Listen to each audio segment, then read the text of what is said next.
నన్ను ప్రేమించకపోతే పెళ్లి చేసుకోకపోతే సంపుతానని సంపేటోళ్ళు ఉన్నారు, గొంతులు కొత్తలేరు ఆడపిల్లలు. సైకోలు వీళ్ళు, దళిత సైకోలు, మాల సైకోలు వీళ్ళు. అరే మాకు లేని మీకెందుకయ్యా?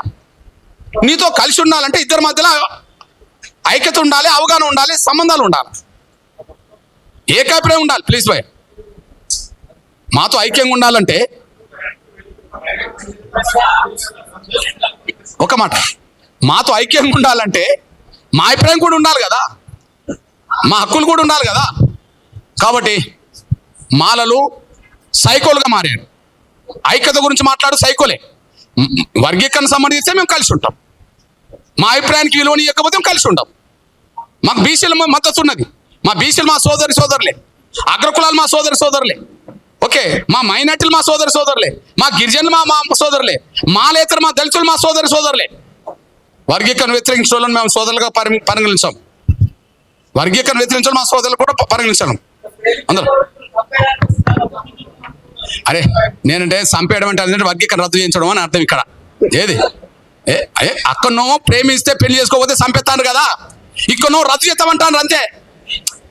ఇప్పుడు పాలసీ ఏది, అక్కడనో ప్రేమించకపోతే పెళ్లి చేసుకోకపోతే చంపేస్తాను, ఇక్కడ నువ్వు ఐక్యంగా ఉండకపోతే నేను రద్దు చేస్తామంటాను.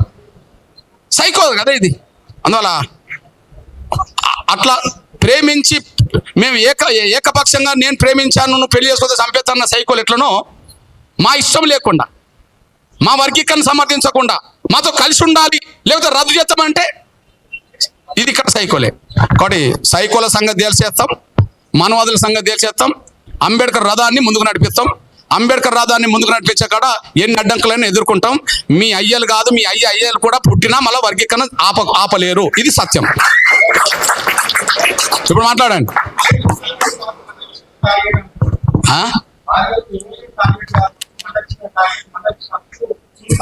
అరే ఆనాడు సామాజిక న్యాయాన్ని ముందుకు నడిపించకపోవడంలో అంబేద్కర్నే టార్గెట్ అన్నారు చాలా మంది అగ్రకులాలు.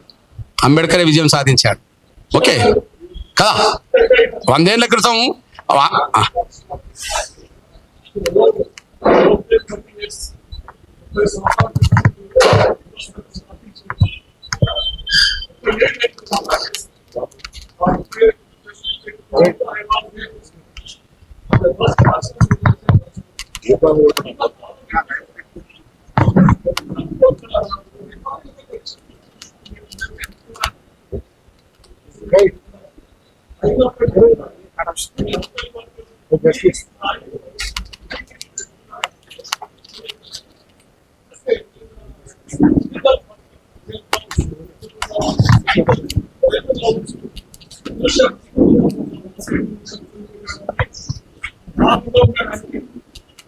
నేనేంటంటే ఇప్పుడు కాంగ్రెస్ పార్టీ ఇప్పుడు అధిష్టానం అది తెలుసుకోవాలి. ఇప్పుడు వీళ్లకు నిజాయితీ దమ్ముంటున్నామో కాంగ్రెస్ పాలసీ పరంగా వర్గీకరణ సమర్థిస్తున్నది కాబట్టి, ముందు చేసింది వర్గీకరణ చేసింది కాంగ్రెసే పంజాబ్లో కాబట్టి, రాహుల్ గాంధీ వర్గీకరణ సమర్థిస్తున్నాడు అనే విషయం వాయిస్ వచ్చింది కాబట్టి, మల్లికార్జున ఖర్గే వర్గీకరణ సమర్థిస్తూ మేనిఫెస్టో పెట్టి డిక్లరేషన్ చేసింది కాబట్టి, ముఖ్యమంత్రి సమర్థిస్తున్నాడు కాబట్టి ఇక మీరు ఆ పార్టీలో ఉండకుండా రాజీనామా చేసి వర్గీకరణ వ్యతిరేకంగా ముందుకు రండి అని చెప్పారు.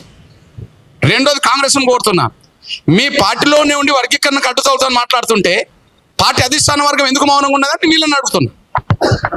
పార్టీ అధిష్టాన వర్గం ఎందుకు మౌనంగా ఉన్నది? ఇది రాహుల్ గాంధీకి వ్యతిరేకమే కదా, మల్లికార్జున ఖర్గే డిక్లరేషన్కు చేవెళ్ల డిక్లరేషన్కు వ్యతిరేకమే కదా, ఓకే చివరి డిక్లరేషన్కి వ్యతిరేకమే కదా, ముఖ్యమంత్రి అసెంబ్లీలో ప్రకటించిన దానికి వ్యతిరేకమే కదా.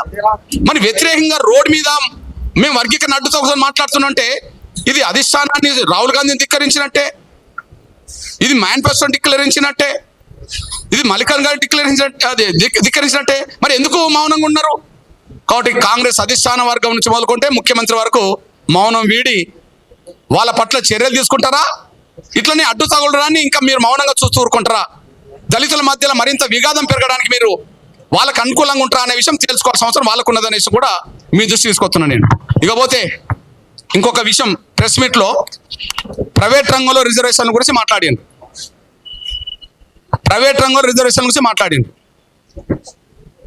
మేము ప్రైవేట్ రంగంలో రిజర్వేషన్లు కావాలని 2003లోనే ఉద్యమం చేశాం. ఇప్పుడు గౌరవ కేఆర్ నారాయణ గారు రాష్ట్రపతి ఉన్న కాలంలోనే ప్రైవేట్ రంగంలో రిజర్వేషన్లు అమలు జరగాలని చెప్పి రాష్ట్రపతిగా స్వాతంత్ర దినోత్సవ వేడుకల్లో పిలుపునిచ్చేశాడు. మేము ఆనాడే అందుకున్నాం. వాస్తవానికి వర్గీకరణ అడ్డు తగలకపోతే ప్రైవేట్ రంగంలో రిజర్వేషన్ల అంశం దేశవ్యాప్తంగా ప్రధాన ఎజెండాగా మార్చేవాళ్ళం. వర్గీకరణ అడ్డు తగలకపోతే ప్రైవేట్ రంగంలో రిజర్వేషన్ అంశాన్ని దేశవ్యాప్తంగా ప్రధాన ఎజెండాగా మలిచేవాళ్ళం కదా. ఇప్పుడు మరి ప్రైవేట్ రంగంలో రిజర్వేషన్లకు వ్యతిరేకమేవారు? అగ్రకులాల పారిశ్రామికవేత్తలు అనుకూలంగా ఉండరు. అగ్రకులాల్లో పారిశ్రామికవేత్తలు అనుకూలంగా ఉండరు. కానీ దళితుల్లో ఎదిగిన పారిశ్రామికవేత్తలు ఉన్నారు కదా అగ్రకులాలకు ధీటుగా. ఎగ్జాంపుల్ మా వెంకటస్వామి కుటుంబమే కదా. కదా. మరి అగ్రకులాలు 100% ప్రైవేట్ రంగం అంతా వాళ్ళ చేతులు ఉన్నది. 99% ప్రైవేట్ రంగం వాళ్ళ చేతులు ఉన్నది. 1% దళిత వర్గాల చేతులు ఉంటుంది, మీ చేతిలో ఉన్నది. మీ చేతిలో ఉండబడే ప్రైవేట్ రంగ సంస్థల్లో మీరు మాదిగలకు దళితులకు రిజర్వేషన్ అమలు చేయవచ్చు కదా. ప్రత్యేక రిజర్వేషన్లు మీరు ఇవ్వచ్చు కదా, దగ్గర తీసుకోవచ్చు కదా, మీ చేతులు ఉన్నది కదా. ప్రైవేట్ రంగం అంతా 99% అగ్రకులాల పారిశ్రామిక చేతులు ఉంటే 1% మీ చేతులు ఉన్నది కదా. మీ చేతులు ఉన్నదాన్ని మీరు అమలు చేయకపోతే అగ్రకులాలు ఎట్లా అమలు చేస్తారు? మీ చేతిలో ఉన్న పరిశ్రమల్లో, మీరు నడిపే పరిశ్రమలోనే ప్రైవేట్ రంగంలో రిజర్వేషన్ అమలుకు మీరు ముందుకు రాకపోతే అగ్రకులాల పారిశ్రామికవేత్తలు ఎలా అమలు చేస్తారో మీరు చెప్పండి.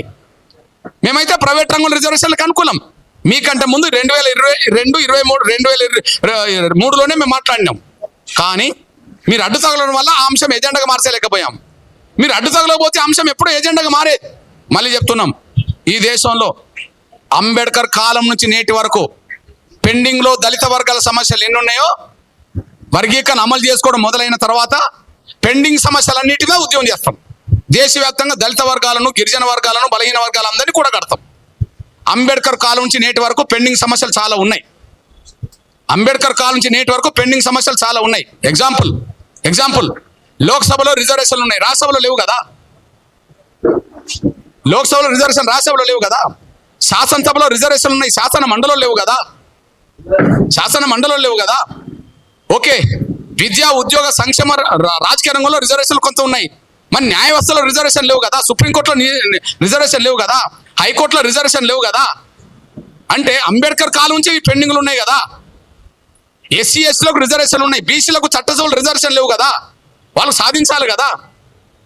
అంటే అంబేద్కర్ కాలం నుంచి ఏ సమస్యలు అయితే పెండింగ్లు ఉన్నాయో, భూమి సమస్య పెండింగ్ ఉన్నది. భూమి జాతీయమే చేయాలని అంబేద్కర్ కోరుకున్నాడు.